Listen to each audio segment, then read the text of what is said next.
आप आपके साथ मैं हूं आयुष सूर्यवंशी। राज्यसभा सांसद ज्योतिरादित्य सिंधिया के भोपाल दौरे से प्रदेश में सियासी तपस बढ़ गई है। एक और सिंधिया सत्ता से लेकर संगठन तक और समर्थकों से लेकर संघ पदाधिकारियों तक से मुलाकात में जुटे हैं। वहीं उनके समर्थक, मंत्री, विधायकों ने भी भोपाल में कैंप कर लिया है। सिंधिया के इस मेल मुलाकात के मायने क्या है, आज इसी पर चर्चा करेंगे। लेकिन सबसे पहले आपको बयान सुनवाते हैं कि ज्योतिरादित्य सिंधिया ने क्या कहा है। मुख्यमंत्री शिवराज सिंह चौहान के साथ भी ज्योतिरादित्य सिंधिया ने मुलाकात की, जहां मुलाकात के बाद ज्योतिरादित्य सिंधिया ने कहा कि बीजेपी में किसी व्यक्ति का दबदबा नहीं होता, किसी गुट की पैठ नहीं होती। क्या और कहा, ये भी सुनवाएंगे आपको।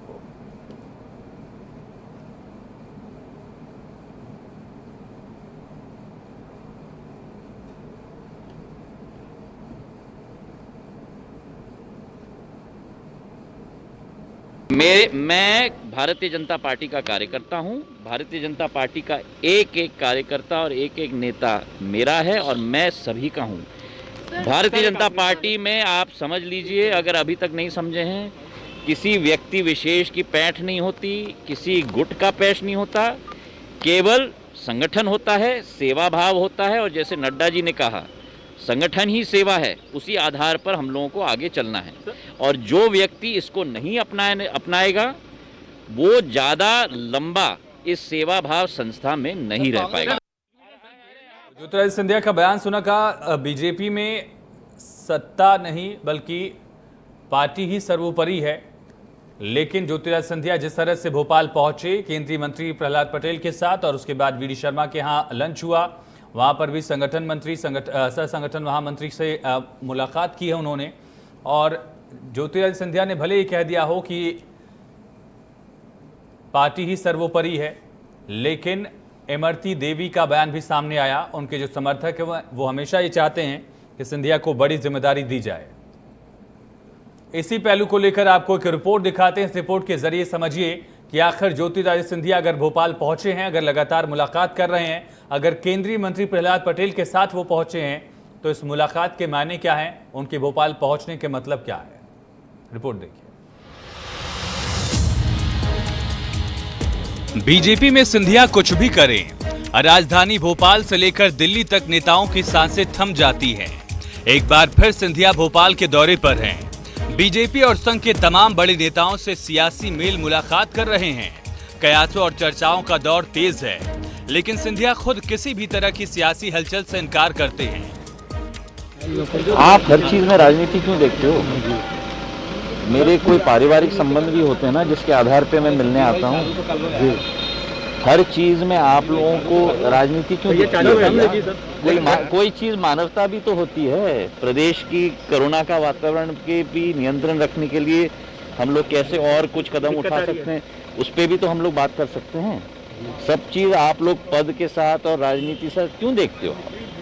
यही बदलाव हमें प्रदेश की और देश की राजनीति में भी लानी है। हर चीज पद, मंत्री पद के साथ नहीं जुड़ा होता है, हर चीज जनता के साथ जुड़ा हुआ होना चाहिए। आज पूरे आंकड़े हमने देखे हैं कि जिस तरीके से कोरोना पर हमने काबू पाया है, पॉजिटिविटी आधा % तक आ चुकी है। बीजेपी के महाराज इस मेल मुलाकात को मीडिया का शिगुफा तो करार दे रहे हैं, लेकिन उनके समर्थक सिंधिया को बीजेपी के उच्च शिखर पर देखकर खुश होने के मंसूबे पाले हुए हैं, और ये वक्त वक्त पर झलकता रहा है। समिति की जो लिस्ट जारी हुई है उसमें सिंधिया जी के जो समर्थक हैं उनके कई लोगों का नाम है, कईयों का नहीं है। आप संतुष्ट हैं लिस्ट से? पूरे प्रदेश में बहुत सारे लोग होते हैं। सिंधिया बुधवार दोपहर 1:30 बजे भोपाल पहुंचे। उनके साथ केंद्रीय मंत्री प्रहलाद पटेल भी मौजूद थे। दोनों भोपाल एयरपोर्ट से सीधे बीजेपी प्रदेश अध्यक्ष वीडी शर्मा के घर पहुंचे, जहां वीडी शर्मा संगठन महामंत्री सुहास भगत, सह संगठन महामंत्री हितानंद शर्मा से मिले। इसके बाद चारों ने साथ में लंच किया।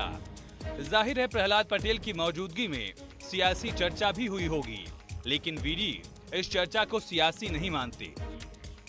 देखिए, हम सब लोग एक परिवार के सदस्य हैं। परिवार के सदस्य होने के नाते से समय समय पर हमारा मिलना एक सामान्य तौर पर होता है। बात सिर्फ लंच और डिनर तक सीमित रहती तो कयास न लगते, लेकिन सिंधिया का अपने साथ दिल्ली से केंद्रीय मंत्री प्रहलाद पटेल को लाना और फिर बारी बारी से वीडी शर्मा, शिवराज और संघ पदाधिकारियों से मुलाकात करना, फिर अपने खास समर्थक, विधायक मंत्रियों के साथ गुप्त मीटिंग करना बीजेपी के लिए जरूर खतरे की घंटी बजा रहा है। सिंधिया अपने समर्थकों को निगम मंडलों में नियुक्तियां और संगठन में खास ओहदे चाहते हैं। बीजेपी ने भी आनंद फानन में प्रदेश कार्य समिति में सिंधिया के कुछ समर्थकों को जगह देकर माहौल संभालने की कोशिश जरूर की, लेकिन साथ ही पार्टी ने उनकी मुख्य मांगों को 1 साल से लटका रखा है। और यही वजह है कि अब सिंधिया के कदम मध्य प्रदेश में पड़ते ही हलचल, कयास, सुगबुगाहट सब तेज है कि कहीं ऐसा तो नहीं है कि जो लड़ाई सिंधिया को कांग्रेस से बीजेपी में ले आई, अब महाराज बीजेपी में भी वही लड़ाई लड़ रहे हैं। भोपाल से कुलभूषण सक्सेना के साथ ब्रजेश जैन की रिपोर्ट। जी, भोपाल पहुंच चुके सिंधिया तमाम नेताओं से मुलाकात भी की है, चाहे वो संघ पदाधिकारियों की बात की जाए, संगठन से जुड़े नेता हों या फिर सत्ता से जुड़े जो बड़े चेहरे हैं उनसे भी सिंधिया ने मुलाकात की है। लेकिन मुलाकात के मायने क्या हैं, मध्य प्रदेश जाने का मकसद क्या है, बड़ा सवाल ये है और इसी सवाल का जवाब जानने की कोशिश करेंगे। हमारे साथ चर्चा में 2 खास मेहमान जुड़ चुके हैं। प्रकाश मीरचंदानी जी, नेता भारतीय जनता पार्टी के। प्रकाश जी, बहुत स्वागत है आपका चर्चा में। और कांग्रेस के प्रवक्ता राम पांडे जी हमारे साथ इस चर्चा में शामिल हो चुके हैं। राम जी, आपका भी बहुत स्वागत है इस चर्चा में। प्रकाश जी, पहला सवाल आपसे ही है कि आखिर ज्योतिरादित्य सिंधिया क्या जिस मकसद से कांग्रेस छोड़कर भाजपा में आए थे, जो लड़ाई लड़के, क्या भाजपा के अंदर भी सिंधिया की वही लड़ाई एक बार फिर शुरू हो चुकी है?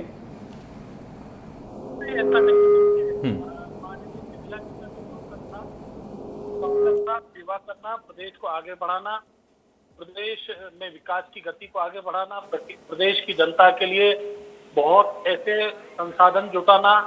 उनके साथी विधायक जितने भी थे वो चाहते थे कि उनकी विधानसभाओं में लगातार विकास कार्य हो। माननीय महाराज जी की जो इच्छा थी कि तमाम मध्य प्रदेश, स्वर्णिम मध्य प्रदेश कैसे बने, विकसित मध्य प्रदेश कैसे बने, इस दिशा में काम करने की दृष्टि से महाराज जी भारतीय जनता पार्टी में आए थे। और सबसे बड़ा कारण था कि कांग्रेस का जो झूठ का परपंच का जो महल खड़ा था, उसमें जो आग लगी हुई थी, वो लाख का महल जो साबित हो रहा था, उस दृष्टिगत महाराज जी ने अपने आप को वहां से निकालने के लिए भारतीय जनता पार्टी की साथ आकर, संगठन के साथ रहकर और सेवा का काम आगे कैसे करना है, इस दृष्टिगत वो भारतीय जनता पार्टी में आए थे, मुझे ऐसा लगता है। और उसी मकसद को लेकर वो लगातार भारतीय जनता पार्टी का सहयोग कर रहे हैं, भारतीय जनता पार्टी उनका सहयोग कर रही है और सब एक दूसरे के साथ समाहित होकर जैसे दूध में शक्कर मिल जाती है, इस तरीके से वो भारतीय जनता पार्टी में शक्कर के समान मिल गए हैं। और इस दूध से तमाम सारे लोगों को पुष्ट किया जाएगा, तमाम सारे लोगों की सेवाएं की जाएंगी, ताकि सारे विकास कार्यों को गति मिल सके और मध्य प्रदेश वापस स्वर्णिम मध्य प्रदेश कैसे बन सकता है उस दृष्टिगत चल सके, इसलिए किया जा रहा है। लेकिन प्रकाश जी, कहा यह जा रहा है कि ज्योतिरादित्य सिंधिया जो चाहते थे भारतीय जनता पार्टी ज्वाइन करने को लेकर जो टर्म्स रखे गए थे, वो टर्म्स उनके शायद पूरे नहीं हो पाए। अब तक कोई केंद्र में बड़ी जिम्मेदारी राज्यसभा सांसद के अलावा नहीं दी गई उनको, और जो लिस्ट जारी की गई है पार्टी की तरफ से कार्य समिति की, उसको लेकर भी ये कहा जा रहा है कि हड़बड़ाहट में लिस्ट जल्दी में जारी कर दी गई, लेकिन सिंधिया इससे पूरी तरह संतुष्ट नहीं हुए। आपको कहा क्या माननीय सिंधिया जी ने सब बातों का जवाब, या आपको किसी ने कुछ बताया होगा? मुझे तो प्रकाश जी, वैसे तो सिंधिया साहब ने तब भी नहीं कहा था जब वो भारतीय जनता पार्टी ज्वाइन करने वाले थे, जब तक ऑफिस नहीं पहुंच गए थे, तब तक कुछ नहीं कहा था। स्पष्ट रूप से कहा था, कमलनाथ जी को कहा था कि आप ये सारी चीजें ठीक कर लीजिए, नहीं तो मुझे सड़कों पर उतरना पड़ेगा। उन्होंने कहा था किसानों से वादे निभाइए। अगर आपने किसानों को वादे किए हैं और उनकी कर्ज माफी की जो बात है वो अगर आप नहीं करेंगे, विकास कार्यों को, काम को गति नहीं प्रदान करेंगे या बाकी चीजें नहीं करेंगे, मध्य प्रदेश को आगे नहीं बढ़ाएंगे, तो मुझे सड़कों पर उतरना पड़ेगा। तो महाराज जी ने कहा था। अभी तो फिलहाल ऐसी कहीं कोई परिस्थिति नहीं और महाराज जी भारतीय जनता पार्टी में आके बहुत खुश हैं। आज उनको लग रहा है कि वापस सही में वो लोकतांत्रिक पार्टी है जिसमें सारे लोग समायोजित होते, छोटा हो, बड़ा हो, राजा हो, महाराज हो, राजा हो, रंग को, जो भी व्यक्ति हो, वो सारे भारतीय जनता पार्टी में एक लेवल पर आकर, एक मंच पर आकर काम करते हैं और उसके कारण तो उनको प्रसन्नता भी है। ठीक है। राम पांडे जी, मेरा आपसे ये होगा कि ज्योतिरादित्य सिंधिया को लेकर कांग्रेस हमेशा रिएक्शन जरूर देती है। एक बार फिर से कहा गया कि वो एजेंडा सेट करने आए हैं, कुछ और नेताओं ने अलग अलग बयान दिए हैं। आखिर सिंधिया के भोपाल दौरे के मायने कांग्रेस भी क्या समझ रही है? नहीं, कांग्रेस रिएक्शन इसलिए देती है, कांग्रेस से रिएक्शन पूछा जाता है, नहीं हमें क्या लेना देना सिंधिया से, वो भारतीय जनता पार्टी में कुछ भी करें। वह 3 महीने से अभी वो दिल्ली में थे, कोरोना काल में कुंभकर्ण की नींद सो रहे थे। उन्होंने ग्वालियर में हजारों लोग मर गए, जिसको वो ग्वालियर को कहते हैं कि मेरा घर है, वो 3 महीने में 2 घंटे के लिए ग्वालियर आए थे। कोरोना काल में किसी से नहीं मिले, और जब भी दिल्ली से आते हैं 1-2 महीने में मेहमान की तरह आते चले जाते हैं। बताइए उनका दिल्ली में क्या काम है? ना तो संसद चल रही है, राज्यसभा सांसद है, उनको मध्य प्रदेश में रहना चाहिए। और अभी आए हैं भोपाल, तो क्या जनता की सेवा करने आए? क्या जनता की किसी मांग को उठाने आए? कि जनता के फेवर में उन्होंने कोई बात की? अरे भाई, बीडी शर्मा जी के साथ उनको लंच करना है तो अपने आते और लंच करके चले जाते, अपने लोगों को एडजस्ट कराना तो एडजस्ट कराते चले जाते।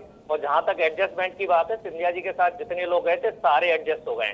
ये जो 70 लोगों की लिस्ट है, 70 ही उनके साथ गए थे और पूरे के पूरे हो गए, अब कोई बचा नहीं है। और सिंधिया जी की शुरू से ही शर्तें मानी जा रही हैं, क्योंकि बेंगलोर में सारी शर्तें तय हो गई थी। इनको मंत्री बनाया जाएगा, सारे मंत्री बनाए गए, इनको टिकट दिया जाएगा, सबको टिकट दे दिया गए। जो हार गए उनको निगम मंडल में लिया जाएगा, वो भी लिया जाएगा। जो हार गए उनको कारखाने में लिया जाएगा। ये जैसे गिरिराज दंडौतिया है और भी कई लोग हैं जो हारे हैं, वो तो ये गए वहां जनता की बात करने के लिए गई है। देखिए हेलो जी, जनता परेशान है। जनता को इन्होंने क्या बात की? क्या इन्होंने स्कूल के फीस जनता देने में असमर्थ है, उस पर कोई बात की? बिजली का बिल देने में जनता असमर्थ है, उस पर कोई बात की? किराया दुकानों का व्यापारी नहीं दे पा रहे हैं, उस पर कोई बात की? आर्थिक सहायता किसी को मिलना चाहिए, उस पर कोई बात की? 1 लाख की घोषणा की गई थी, वो पैसा अभी तक नहीं दिया गया, उस पर कोई बात की? कम से कम 5 लाख रुपए देना चाहिए था, उस पर कोई बात की? अब ये तो अपने टूर पर आए, केवल लोगों से मिलने आए हैं। और अभी क्या है, कैलाश जी और नरोत्तम मिश्रा जी ने चलाया, तो इन्हें लगा कि कहीं मैं पीछे नहीं रह जाऊं, क्योंकि आसाम में कांग्रेस से जो गए थे उनको मुख्यमंत्री बना दिया, बंगाल में तृणमूल से जो गए थे प्रतिपक्ष का नेता बना दिया। तो आसाम और बंगाल को देखते हुए सिंधिया जी की संभावनाएं भी मुख्यमंत्री पद के लिए बढ़ गई है। तो जब नरोत्तम मिश्रा मुख्यमंत्री की दावेदारी कर सकते हैं, कैलाश विजयवर्गीय कर सकते हैं, तो मैं क्यों नहीं? और भारतीय जनता पार्टी का एक सबसे बड़ा कल्चर है सफेद झूठ बोलना। जैसा कि सिंधिया जी ने कहा कि मेरी यहाँ कोई गुटबाजी नहीं है। यदि गुटबाजी नहीं है तो 70 लोग आपके कैसे एडजस्ट हो गए? भारतीय जनता पार्टी का हर नेता क्या कह रहा है कि यहाँ ये कैडर बेस्ड पार्टी है, वही कैडर बेस्ड पार्टी है, अनुशासन बेस्ड पार्टी है। जयंत मलैया को अभी नोटिस दिया, उन्हें आपने कैसे एडजस्ट कर लिया? उमा भारती इतनी पुरानी आपकी नेता है, उनको इसमें क्यों नहीं रखा गया? तो ये जितनी भी इनके स्टेटमेंट आ रहे हैं सब बकवास आ रहे हैं। सिंधिया जी के जाने के बाद भारतीय जनता पार्टी में कम से कम 25 ग्रुप तो प्रदेश लेवल पर बन गए और हर शहर में 25 ग्रुप बन गए। ये वीर चंदानी प्रवक्ता जी बैठे हैं, इनकी भी हिम्मत नहीं है कि सिंधिया जी से जाकर मिल रहे। आज सिंधिया जी के साथ जितने भी लोग घूम रहे हैं वो केवल सिंधिया समर्थक है, कांग्रेस से जो गए वो है। कोई भी भारतीय जनता पार्टी का नेता उनको न लेने आता है न छोड़ने जाता है। अब भारतीय जनता पार्टी में वो पहुंच गए तो उनको अपनी दुकान चलानी है भाई, सबसे उनको मिलना पड़ेगा, शिवराज से भी मिलना पड़ेगा, वीडी शर्मा से भी मिलना पड़ेगा, वहां एडजस्ट होना पड़ेगा। कांग्रेस में तो उनका अहंकार चल गया। 15 साल तक कांग्रेस ने उनको सांसद बनाया, मंत्री बनाया, सारी उनको सुविधाएं दी। अब भारतीय जनता पार्टी में नए नवेले गए तो वहां इनका अहंकार चलने वाला नहीं है, तो एड़ा बन के पेड़ा खा रहे हैं अभी। तो कम से कम राम जी ये तो मान लीजिए कि अहंकार भारतीय जनता पार्टी में नहीं चल सकता, कांग्रेस में चल सकता है जी। इसका मतलब ये समझा जाए कि अहंकार भारतीय जनता पार्टी में नहीं चल सकता, लेकिन कांग्रेस में 18 साल तक चलाया उन्होंने। उनके अहंकार को बर्दाश्त किया। कार्यकर्ताओं को वो गुलाम समझते हैं, नौकर समझते हैं। कार्यकर्ताओं की उनके सामने कोई अहमियत नहीं है। उनके घर उनके यहाँ व्यवस्था नहीं होती है, विधायकों को खड़े खड़े बाहर करके टरका देते हैं। तो अहंकार कांग्रेस में उनका चरम पर पहुंच गया था। अच्छा रहा एक अहंकारी और धोखेबाजी और गुटबाजी को बढ़ाने वाला भारतीय जनता पार्टी में चला गया है, और भारतीय जनता पार्टी में अभी उनको एडजस्ट होना है, इसलिए वो वीडी शर्मा जी जैसों के जा रहे हैं। नहीं, वीडी शर्मा जी जैसों के यहाँ तो वो जिंदगी में न जाए, उनको तो दिल्ली अपने बंगले में बुलाए। वो वीडी शर्मा जी से वो कभी नहीं मिले। भारतीय जनता पार्टी में जाने के बाद ही उनकी वीडी शर्मा जी से मुलाकात हुई है। तो शिवराज को कहते थे ये तो प्रकाश जी आवाज आ रही क्या? इनके हाथ खून से सने हुए हैं, इनको एडजस्ट होना है भारतीय जनता पार्टी में, इसलिए सिंधिया जी केवल अभी नौटंकी कर रहे हैं और उनकी नजर भी मुख्यमंत्री पद पर भी है। केंद्रीय मंत्री का उनको आश्वासन दिया था, जब तक वो केंद्रीय मंत्री नहीं बन रहे हैं तब तक वो सोच रहे हैं कि मुख्यमंत्री की जुगाड़ कर लो, कहीं ऐसा ना हो कि ग्वालियर से नरोत्तम मिश्रा मुख्यमंत्री बन जाए।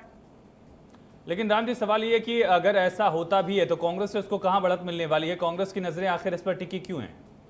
देखिए ये भारतीय जनता पार्टी का मामला है। वो धोखा देकर हमारे लिए चले गए तो वो तो जिंदगी भर हमारे लिए धोखेबाज और गद्दार कहलाएंगे, ठीक है। लेकिन राम जी देखिए, ठीक है, पिछले साल सिंधिया है, इस साल जितिन प्रसाद आज उन्होंने ज्वाइन किया है। इस तरह से जो युवा नेताओं की फौज थी वो भारतीय जनता पार्टी अगर ज्वाइन कर रही है, कोई ना कोई इंटरनल असेसमेंट तो आप लोगों की तरफ से भी किया जा रहा होगा। चाहे मिलिंद की बात की जाए, वो मिलिंद देवड़ा लगातार आवाज उठा रहे हैं, राजीव सातव ने आवाज उठाई, G23 अलग चल रहा है। जी, जतिन प्रसाद गद्दारी करके नहीं गए, उन्होंने सरकार गिराकर नहीं गए, 35-35 करोड़ लेकर नहीं गए, ठीक है। उनकी अपनी कोई प्रॉब्लम रही होगी, लेकिन उन्होंने गद्दारी नहीं की है, धोखा नहीं दिया है। 35 करोड़ में वो बिके नहीं है, गए हैं, आते जाते लोग रहते हैं, लेकिन गद्दारी करके जाना, सरकार को गिराना, पार्टी के साथ धोखा करना, दूसरी पार्टी को जो प्रधानमंत्री को चोर बोलते थे और जो मुख्यमंत्री को किसानों का हत्यारा बोलते थे, उनके साथ एडजस्टमेंट करना, पैसे के लिए जाना, केंद्रीय मंत्री के लिए जाना, राज्यसभा सदस्य के लिए जाना, इसलिए प्रकाश जी आपको आवाज मिल रही क्या मेरी? ठीक है, चलिए प्रकाश जी शायद हमारे साथ कनेक्ट नहीं हो पाए। लेकिन राम जी जो बड़ा सवाल है, अगर ज्योतिरादित्य सिंधिया के साथ जो समर्थक खड़े होते हैं, बीजेपी उसे कहती है कि अंदरूनी मसला है, वो अपने समर्थकों के लिए लड़ाई लड़ते हैं, कांग्रेस में अगर वो जगह नहीं दिला पाए, भारतीय जनता पार्टी में अगर जगह दिलाने की कोशिश कर रहे हैं, तो उनकी महत्वाकांक्षा, उनके कार्यकर्ताओं की महत्वाकांक्षा है, ये हर कोई करता है। एडजस्ट करने की जो कवायद है राम जी, वो तो हर पार्टी में होती है। देखिए कांग्रेस में उनका स्तर बहुत ऊंचा था, कांग्रेस में 3 नेताओं में उनकी गिनती होती थी, दिल्ली से वो जो कहते थे सुना जाता था, दिल्ली से जो लिस्ट देते थे उस पर विचार किया जाता था। अब भारतीय जनता पार्टी की जो कार्यकारिणी आई है उसी में उनका 7वें नंबर पर ठीक है राम जी, प्रकाश जी जुड़ चुके हैं, उन्हीं से जवाब ले लेते हैं। प्रकाश जी, कहा जा रहा है कि ज्योतिरादित्य सिंधिया ने जो धोखा दिया उसके बाद अब भारतीय जनता पार्टी में उनकी कोई तवज्जो, कोई पूछगाछ नहीं है, जबकि कांग्रेस में जो दिल्ली से मैसेज भेज देते थे उसको अपना लिया जाता था, आज खुद पहुंचकर भोपाल आ गए हैं, तब भी जो चाहते हैं वो नहीं हो रहा है। देखिए राम पांडे जी का फ्रस्ट्रेशन, एक सम्मानजनक व्यक्ति के लिए जिस भाषा का वो उपयोग कर रहे हैं ये बहुत निंदनीय है। आफ्टर ऑल ही इज मतलब लीडर ऑफ इंडिया, मतलब ज्योतिरादित्य सिंधिया पूरे देश के नेता हैं, बड़े नेता हैं, महाराज हैं, उनका एक खानदान का एक रुतबा रहा है, उन्होंने देश की सेवा की है, तमाम चीजें, उनका इतिहास भी है। उसके लिए अरे तुरे करके बात करना और तू तड़ाक से बात करना मैं इसको उपयुक्त नहीं मानता। ये इनका कांग्रेस का कल्चर है, ये बता रहा है। और दूसरा इनका फ्रस्ट्रेशन बता रहा है। भारतीय जनता पार्टी में क्या होता है क्या नहीं होता राम पांडे जी को कैसे पता? भारतीय जनता पार्टी की रीति नीति हमें पता है, और उस रीति नीति में रच बस गए माधवराव सिंधिया, ज्योतिरादित्य सिंधिया जी। इसके कारण से कांग्रेस बहुत ज्यादा परेशान है। आज जो भी जनप्रतिनिधि है, सारे विधायक और सांसद लगभग जो संगठनात्मक रूप से काम करते हैं उन सबको महत्व दिया जाता है। जिसका व्यक्ति का क्षेत्र में काम रहता है उस दृष्टिगत उस क्षेत्र को प्रतिनिधित्व संगठन में देने की दृष्टि से उनको कार्य समिति में लिया जाता है। अब हमारे यहाँ कार्य समिति 1000, 2000 और 5000 ऐसी तो नहीं होती है, हमारे यहाँ तो कुछ सैकड़ों में होती है, और सारे लोगों को महत्व मिल जाए, सारे सामंजस्य बन जाए, सारे क्षेत्रों का संतुलन बन जाए, इस दृष्टिगत लिया जाता है। अगर उस क्षेत्र का कोई विधायक है या कोई मंत्री हो, सम्मानजनक स्थिति है, तो संगठन उनका कैसे सेवा करने के लिए उपयोग कर सके, इस नाते से उनको संगठन में स्थान देता है। अब ये अमुक व्यक्ति नहीं मिल पाया, ये कल्चर जितना भी राम पांडे जी ने बताया ये कांग्रेस का कल्चर है। भारतीय जनता पार्टी में संगठन सर्वोपरि होता है और अध्यक्षीय प्रणाली काम करती है। अब प्रकाश जी मेरे पास वक्त कम है प्रकाश जी, और आप कनेक्ट नहीं थे, इसलिए मैं चाहूंगा आखिरी सवाल आपसे ही हो। इमरती देवी ने जब उनसे सवाल पूछा गया कि सिंधिया को लेकर आप लोग क्या चाहते हैं जो आप समर्थक हैं, तो ज्योतिरादित्य सिंधिया भले इस बात को खारिज करते रहे कि उनकी कोई महत्वाकांक्षा है, लेकिन उनके समर्थक उस बात को हमेशा बढ़ावा देते हैं कि उनके महाराज जी एक उच्च स्तर पर पहुंचे, शीर्ष स्तर पर पहुंचे। इस बात को लेकर आपका क्या कहना है जब आपकी तरफ से कहा जाता है कि संगठन ही सर्वोपरि है? देखिए ऐसा है, इमरती देवी जी भारतीय जनता पार्टी में निश्चित रूप से नई आई है। हमारी रीति नीति, हमारे संगठन के कार्य प्रणाली को समझने में व्यक्ति को समय लगता है, और उनकी सद्भावना है महाराज जी के प्रति, उसके कारण से उन्होंने अपने विचार प्रकट किए। लेकिन आज जिस अनुशासन के साथ इमरती देवी जी या बाकी के जो लोग आए हैं भारतीय जनता पार्टी में, जिस तरीके से जिस कार्य प्रणाली के साथ भारतीय जनता पार्टी में काम कर रहे हैं, सेवा का काम कर रहे हैं, वो अद्वितीय है। अब उसमें पेट में मरोड़ उठना स्वाभाविक है कांग्रेस पार्टी के पेट में, कि उनके जो मंसूबे थे वो पूरे नहीं हो पाए।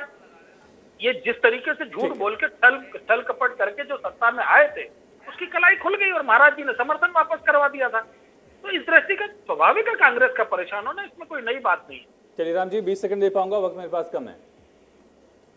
जी जी, देखिए सिंधिया जी को आप सम्मान दें, एडजस्ट करें, मुझे कोई दिक्कत नहीं है। सिंधिया जी मुझसे 1 साल उम्र में छोटे हैं, तो आपके लिए वो भगवान हो सकते हैं, आपके लिए महाराज हो सकते हैं। सिंधिया जी रहेंगे उम्र का विषय नहीं होता है। ठीक है, राहुल गांधी जी अपने भारतीय राहुल गांधी जी बहुत छोटे होंगे आपसे, राहुल गांधी जी बहुत छोटे होंगे, आप उनसे भी अरे तुरे करके बात करेंगे तो अच्छा लगेगा क्या? नहीं, आप करते हो आडवाणी जी से, आप आडवाणी जी को आपने बर्फ चलिए ठीक है, आपकी आरोप तरफ से जी मैं बता दूंगा। चलिए बहुत शुक्रिया आप दोनों का इस चर्चा में जुड़ने के लिए। राम जी बहुत शुक्रिया, प्रकाश सिंह मिश्रवानी जी इस चर्चा में जुड़े, आपका भी बहुत शुक्रिया। ज्योतिरादित्य सिंधिया फिलहाल मध्य प्रदेश में राजधानी भोपाल में लगातार मुलाकातों का दौर चल रहा है। मुख्यमंत्री शिवराज सिंह चौहान से मुलाकात का जिक्र मिल रहा है, वी.डी. शर्मा से मुलाकात वो कर चुके हैं। मुलाकातों के बाद निष्कर्ष क्या निकलता है, निगाहें इस पर टिकी हुई हैं कि क्या ज्योतिरादित्य सिंधिया के जो समर्थक हैं उनको निगम मंडलों में भी नियुक्तियां दी जाएंगी, और जिस तरह से ज्योतिरादित्य सिंधिया कोशिश कर रहे हैं इसका नतीजा क्या निकलता है उनके समर्थकों के लिए, ये देखना होगा। फिलहाल इस चर्चा में इतना ही, लेकिन खबरें लगातार जारी हैं, बने रहिए।